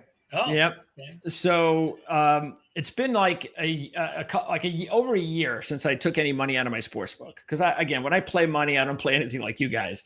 So and even if I make a few hundred, I only want to take money out if I reach to like $1,000. So that hasn't happened in like a year or so. So I'll say this, Jim, also, Jan Stevenson also on going into the weekend when Greg did the second show with her, she also liked Justin Rose real well as well. Yeah. And he came out of the clouds on Sunday, the early leader in the Masters, but come out of the clouds to force that overtime. And Yeah. that, what is a 40 to 60 foot putt he hit on 18 was Yeah, the amazing. 18. Incredible. And then he And- falls one shot behind when Rory birdies 17 to take a 1-shot lead, and then this is that short putt for the bogey for the par, and it settles for bogey on 18. He had all that sort of drama, and he had I don't Oberg in there until he fell apart at the triple bogey, I think, at the end. I don't think there's any more memorable vision of emotion than Roy McIlroy showed when he went to his knees and started sobbing after he won the Masters. It was just unbelievable, just I'll tell you unbelievable. what, with that pressure off his back, and he can now focus on everything. He is so talented. I don't know how the hell He will believes end up doing what Mickelson did after he won his first major. I think he won several more, including the PGA a few years ago at age 51. I wouldn't be surprised to see Rory go on and have and end up with close to 10 majors. Let's just hope he doesn't bet He's like got Phil 5 Mickelson. now. That's all. Oh, no, don't do that. There's only been, I think, 2 playoffs in the Masters in like whatever the last 10 years, and Justin Rose was in both of them. and he's lost both of them, which is really disheartening. But look, he's right up there with the best players that have played as well as anybody at Augusta National without winning a green jacket, and I certainly hope he gets another. Do you know that opportunity. he's led the Masters on day one 5 times now? Yeah. And he's incredible. led Nicklaus, 9 he was tied with different Nicklaus. times. He's Wow. had the lead and all, Made it. 9 different times Yeah. without winning a green I jacket. think it was the first year that he won. Didn't he win that first gold medal when golf was an Olympic sport? Yes. I think Yep. it was the first time they had it in the Olympics, which I think was 2016. He's also an Aussie, as Jan Stevenson reminded us, Justin Rose. No, that's actually Jason Day is an No, he's Aussie, English. so we talked about that. Oh, that's right. That's right. Jason Day. Rose is From English. Yeah, because we talked about Jason Day as well, and he's That's right. Aussie. Sorry, it was Jason Day. And by the way, Justin Rose was 100-1 to win last week. So if you had a little bit, like you said, it made it made it a lot easier to hedge. There was no question about it. But because he came from behind, of course, on Sunday, he was way back. He was 7 shots back, I believe. And the odds I think record- went down after the second round. I think it was about 8-1 because he had Yeah, the the lead rec- coming into the- the second. I think the record is 8 shots back to win in the final round. Yeah, And Justin made it 1956. 7 without winning. All right. So let's, again, just want to remind everybody, Kentucky Derby Talk next Wednesday right here. And then the following week after that, we'll have our Kentucky Derby show. And we're probably going to try to do that live. Again, we're going to try to schedule that on a Tuesday before John has to leave and take a flight to Las Vegas on Wednesday. So keep an eye on that. Now let's go ahead and talk shorts as we wrap up. So let's see what our handicappers have for today, either picks or comments or both. So we're going to start with you, Tony.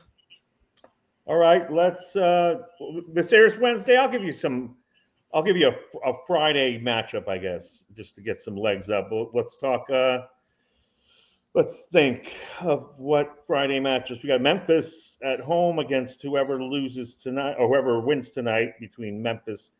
Pardon me, I'm all scattered between Sacramento and Dallas. I haven't started yet, right? You don't have me on yet. All right. Yeah, Sacramento, Dallas against Memphis. We still don't know if Ja's 100%, so I've got to stay away from that. All right, I got you. Ready? 3, 2, 1. Okay, we still don't know who's going to play the Atlanta Hawks in Atlanta at the Highlight Factory. But I will say that whoever survives the Miami Heat Chicago Bulls game on Wednesday will go ahead and win that game. From what I saw from Atlanta, very disappointingly against Orlando, because I took the points, it's just Trae Young, and the only guy that really showed up to play with him was Mohamed Gay. And we saw Zachary Risacher kind of sink in the moment, and he had a pretty strong March and April. So the number 1 pick, not ready for prime time just yet. They really lost a lot when losing Jalen Johnson for the season. He was their best all-around player. It remains to be seen what happens with Trae Young, I guess, this summer, because they could move him. He got himself thrown out of the game by ripping the ball out of the refs and basically taking his ball and going home, but it wasn't the refs' fault. The Hawks didn't show up around him. So give me the Heat or the Bulls over Atlanta, probably getting a point or two, considering the Hawks are at home, to advance as the number 8 seed and play Cleveland in the first round. Okay, little NBA action for Tony. Next up is Mark. You got something for us, Mark? Yeah, I do. I'm gonna recap a little bit about what we talked about the NBA playoffs. So counting down 3, 2, 1. Hey, when it comes to predicting a playoff champion, it's all about checking the boxes. And to recap from this week's ATS podcast, I want to remind everybody about the 40-20 win-loss criterion. And simply, it's about teams that won 40 games before they lost 20 in any season. Over the last 43 years, only 4 teams that have done that did not win the NBA championship. That's 4 out of 43 years. We have 3 qualifying teams this year: Oklahoma City, Cleveland, and Boston. They're also the first trio of teams to win 60 games in the same season since 28-09, when the Cavs, Lakers, and Celtics did it. And just coincidentally, the Lakers went on to win the NBA championship. Your winner this year in the NBA playoffs will be either Oklahoma City, Cleveland, or Boston. Okay, some more NBA playoff talk. Another pick. Jim, are you ready? I'm ready. I'm going to take, and this is, I have to explain this bet. I'm taking the Detroit Pistons plus 1.5 games against the Knicks in their series. I feel this is going to be very close. I don't think they're going to be out of it at all, and they could easily win it, the whole thing. But if they lose 4-3, you're going to cash. If they lose 4-2, you will not cash, because you're getting 1.5 games. So it's 1.5 games in the series. I'm also going to give you a second play.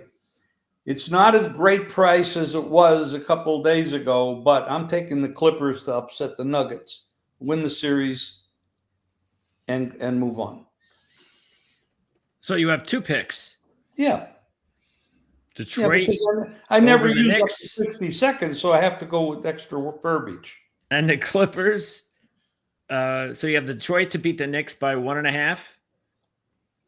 No, and what was the Clippers? I'm taking in the games. How many games they're going to play? Yeah, 1.5 in the series. I'm taking 1.5 games. It's not a point spread. It's 1.5 games. Yes. In that series. You're basically saying it's a 7-game series, because the only way you could cash is, well, not necessarily Detroit could win the series, but assuming the Knicks win the series, it has to be 7 games. If Detroit wins at 4-0, 4-1, 4-2, I cash that way. You're too. a winner.